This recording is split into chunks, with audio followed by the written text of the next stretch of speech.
అందరినీ తీర్చిదిద్దుతుంది అనే దాంట్లో అస్సలు సందేహం లేదు. కాబట్టి ఫ్రెండ్స్, మనం ఈ ధ్యాన మహాయజ్ఞానికి మనవంతుగా మనం ఒక్కొక్కరు ఒక్కొక్క 20 మందిని పిలుద్దాం. ఇప్పటి నుంచి పిలుస్తుంటే మనకి ఎన్నో సౌకర్యాలు ఉన్నాయి. వాళ్ళకి రవాణా సౌకర్యాలు ఓన్లీ వాళ్ళు టికెట్ పెట్టుకుంటే చాలు. Up and down ticket, bus కానీ, ట్రైన్ కానీ, ఫ్లైట్ కానీ ఎన్నో మన రవాణా సౌకర్యాలు ఉన్నాయి తిరుపతికి. దానికి లోటు లేదు. కాబట్టి ఫ్రెండ్స్, ఇప్పటి నుంచి మనం ఒక మినిమం 20 మందిని పిలిచేటట్టుగా మనం చేద్దాం. ఎందుకంటే మనం ఎంతో కాలం నుంచి ధ్యానం చేస్తున్న వాళ్ళం, ధ్యానం గురించి అవగాహన ఉన్నవాళ్ళం, ఆ జ్ఞానం పొందిన వాళ్ళం మనమంతా. కాబట్టి మన చేత్తో ఆ ఎనర్జీతో ఒక పాంప్లెట్ ఒకళ్ళ ఇంటికి వెళ్ళి కానీ, ఒకళ్ళ ఆఫీస్కి వెళ్ళి కానీ ఇచ్చినప్పుడు ఆ ఎనర్జీతో వాళ్ళు ధ్యానంలోకి రావడానికి దాంట్లో కావాల్సిన ఇన్ఫర్మేషన్ అంతా ఉంది ఆ పాంప్లెట్లో. ధ్యానం ఎలా చేసుకోవాలి, తిరుపతిలో ధ్యానానికి వస్తే కనుక అక్కడ ఏమేమి ఉన్నాయి, ఫోన్ నెంబర్స్తో సహా అన్ని ఏర్పాట్ల గురించి వివరంగా ఉన్నాయి అక్కడ. సో ఆ పాంప్లెట్ ఇవ్వటమే మనం తరువాయి. సో ఆ పాంప్లెట్స్ మీరు అందరూ ఒక్కొక్కరు ఒక్కొక్క బుక్ లాగా తీసుకోండి. బుక్ ఫార్మేట్లో ఉంది అది. అలాగే వాళ్ళని ఆహ్వానించినప్పుడు అన్నదానానికి ఏమన్నా ఇవ్వగలిగితే ఇవ్వండి అని చెప్పేసి వాళ్ళు దాంట్లో ఇస్తారు. చెప్పడం మన ధర్మం, చేయటం వాళ్ళ ధర్మం. కాబట్టి చెప్పడం వరకు మనం చేద్దాం. ఒక్కొక్కరు ఒక్కొక్క బుక్ తీసుకొని చక్కగా అందరికీ ఆహ్వానించండి. ఆహ్వానిస్తే ఆటోమేటిక్గా అది చేయాల్సిన పని అది చేస్తుంది. మనం చేయాల్సిన పని మనం చేస్తే మనం విశ్వం చేసే పని అది విశ్వం చేస్తుంది. వాళ్ళలో ధ్యాన బీజం నాటుకొని చక్కగా వాళ్ళలో ధ్యానం సాధనకి వాళ్ళని ప్రేరేపిస్తుంది. తద్వారా వాళ్ళు ఎంతోమందిని ధ్యానులుగా వాళ్ళు కూడా తయారు చేసి, ఇప్పుడు మనం ఎలా తయారు చేస్తున్నామో అలాగా అందరినీ ధ్యానులుగా తయారు చేసే ఒక చక్కని అవకాశం మనం కల్పించిన వాళ్ళం అవుతాం ఫ్రెండ్స్. కాబట్టి నా పుస్తకం తీసుకోండి. సో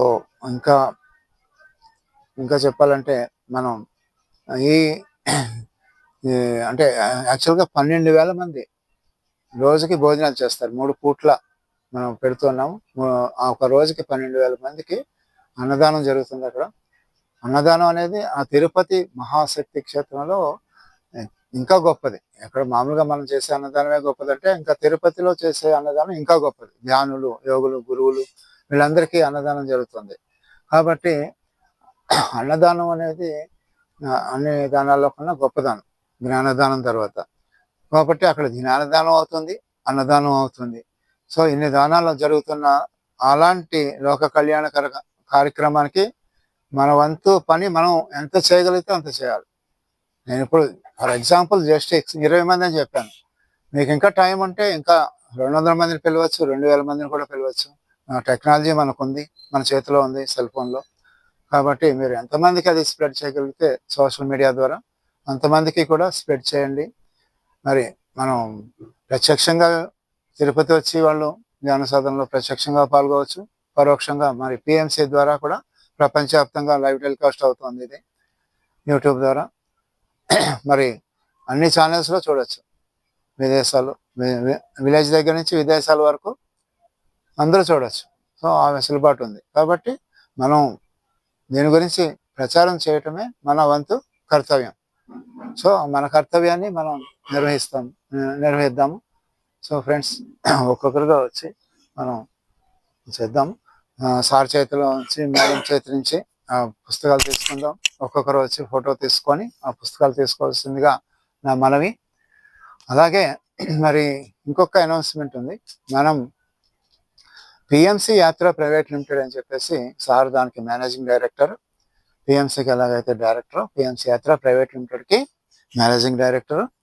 మరి ప్రతి నెల ఒక్కొక్క చోటికి దేశ విదేశాల్లో ఉన్న శక్తి క్షేత్రాలకు అన్నిటికీ మనం తీసుకెళ్తూ ఉండటం జరుగుతూ ఉంది. ఆల్రెడీ భూటాను, తర్వాత ఇంకొన్ని ప్రదేశాలకి వెళ్ళటం జరిగింది మనం. ఆ క్రమంలో ఇప్పుడు నెక్స్ట్ మంత్ శ్రీలంకలో సెప్టెంబర్ 20 నుంచి 27 వరకు ఒక 8 రోజులు 7 రాత్రులు మనకి అత్యంత అద్భుతమైన విహారయాత్ర ఏర్పాటు చేయడం జరిగింది.